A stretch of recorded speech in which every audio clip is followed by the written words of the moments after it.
Hi everybody, and welcome back to another YouTube video. This YouTube video is going to be on this 1983 vintage Kenner C-3PO figure carrying case. In 1979, Kenner released their first ever action figure carrying case. It was a vinyl box with 2 plastic trays included inside that doubled as stands to fit up to 24 figures total. There were only 21 Kenner figures in the line at the time. The cases had stunning artwork on their front face.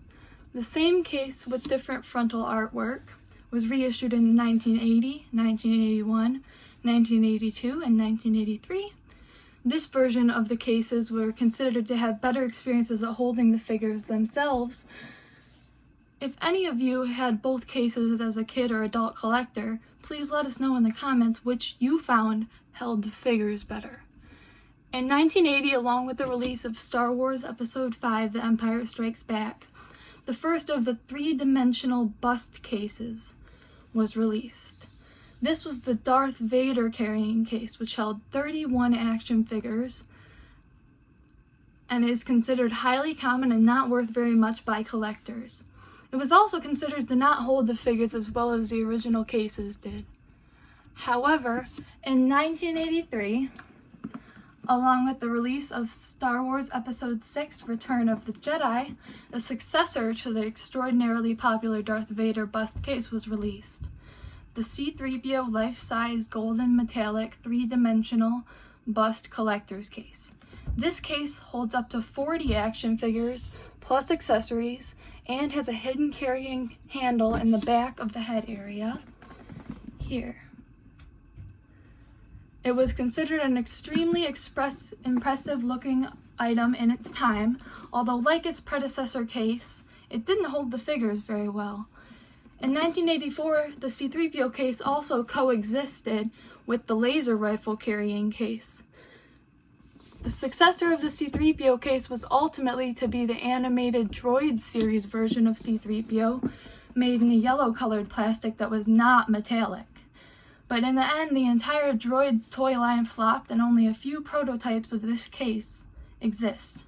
The C-3PO collector's case is considered much rarer than the Darth Vader case, whether loose or in its original packaging still. Now for this case, I paid around $125 total for the case, a 1978 12-inch Chewbacca. He was around $20 of the price. 17 Power of the Force 3.75-inch action figures, all complete with weapons. A Kenner 3.75-inch R5-D4 and Stormtrooper action figure. An Applause 1996 R2-D2 toy, 3 fast food toys, 11 Star Wars trading cards in sleeves that were around $5 total, and a DVD. I paid $125 for all of that lot. To complete the case, I paid around $14.79 for a set of 7 straps, $20.94 for the final strap to complete the set, the one with the door, and $32.98 for the original paper insert. Yes, I know this all made the case no longer a deal or bargain, and I paid above what is now worth it for the missing pieces, but the satisfaction that I personally felt upon completing the case was all worth it, including showing my family that it was all complete. I had read about the door for the weapons and accessories being included in the case and the Vader case, but I had no clue where to find it. I searched all over the case in every possible spot and I still couldn't find it, and eventually I did give up. I later found out the reason I couldn't find the door was that it wasn't on my case yet. The original owner had taken off all the straps that make the compartment included on the one strap, and therefore it wasn't there. The first step to restoring my case completely was removing each of the 17 Power of the Force 3.75-inch action figures and their weapons that didn't belong in a Kenner case, to me, personally, as well as the Kenner R5-D4, and setting him aside from the Power of the Force figures.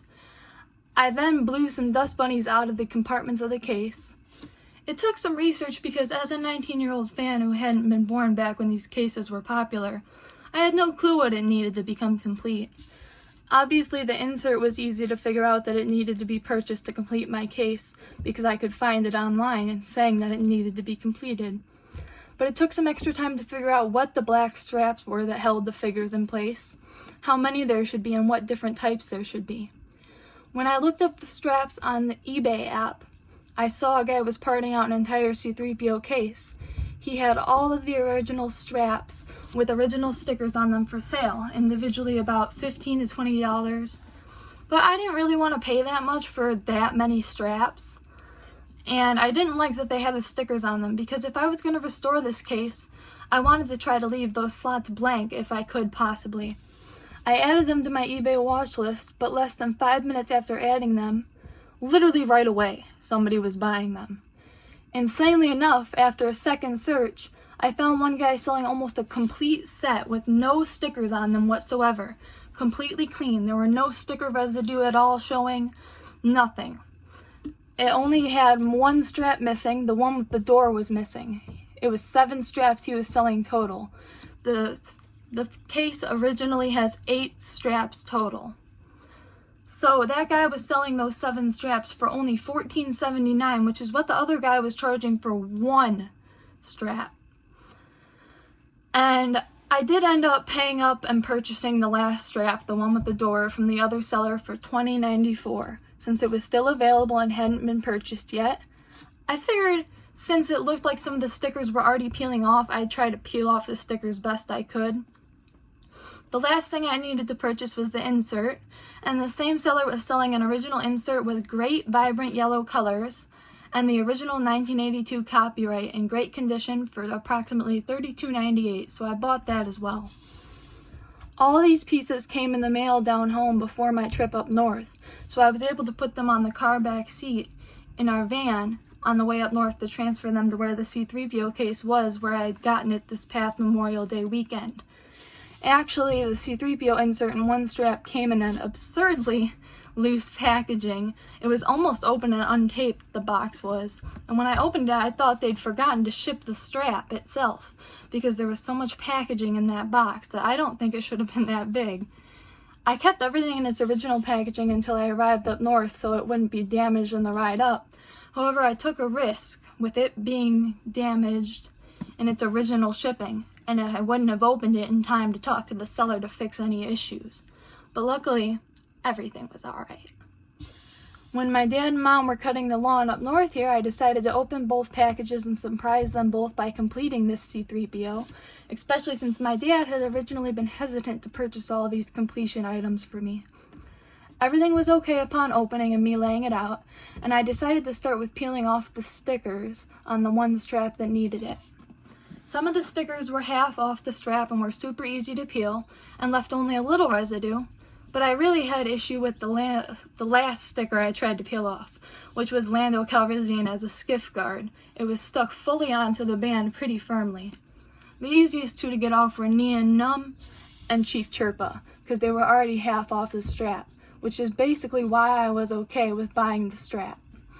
Last minute, I decided to leave the original Return of the Jedi sticker on the weapons accessory door, due to this C-3PO case being a literally originally 1983 release for Return of the Jedi. Let me know what you think of my job on cleaning the strap, and see the before and after pictures I'll have on my Instagram, and that will be included here, hopefully, if I can figure out how to edit the video properly. I could most likely do a better job of removing the sticker residue. I ended up scraping most of it off with my nails. I just couldn't find the rubbing alcohol at the moment to get the rest of the residue off. I had to use reference photos off of somebody else's eBay listing just to figure out where to put the straps and how to put the straps onto the case with the pegs, and to figure out which ones go where. The one missing a peg, there was only one in this lot of 7 that was missing one of its 2 pegs, so it's only slightly loose. The straps having no stickers look amazing. It was so satisfying to make the accessory door click shut and see all the straps lined up. I believe I did everything right. Lastly, I added the original insert inside of the case. It looks amazing and truly blows me away how beautiful the completed case looks. It's stunning and shocking every time you open the case, and it's a huge transformation from how I got this case originally. My dad and mom loved the completed case upon seeing it after coming in the house after cutting the grass. And my dad already has since bought me another piece to complete one of the collectibles I got over Memorial Day weekend. I've never been much of a completionist collector, but I kind of hope I can complete my 12-inch Chewbacca and possibly even my 3.75-inch Kenner action figure collection someday. I'm still unsure if I'll be adding and transferring my vintage 3.75-inch action figure collection to this carrying case, or leave it in the 1979 vinyl box one I got from the thrift store. I'll try to keep you all updated on it. Now, let's look at this case. See, here is one of the latches to open it. Another latch here on the side neck, and another latch here. This is the front of the case with the bust, and this is the back of the case. If you can see here, the Lucasfilm copyright is on the bottom, and the carrying case handle is up here. So when you open it up,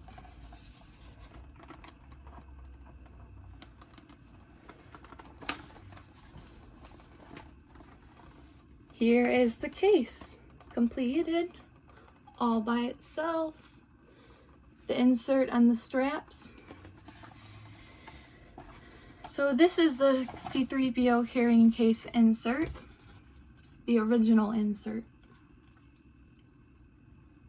So that's side 1, side 2, and see, here is the original copyright for Lucasfilm right over here. I think you can see it. You can see all of these figures.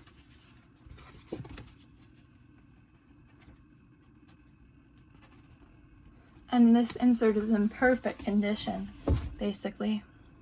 So, as you can see here, here is one side of the straps. That's the side without the door. This is the side with the door that I included the Return of the Jedi sticker on still. So, there you can see the Return of the Jedi sticker. And it's the door that opens up, so you pull on this little lever here,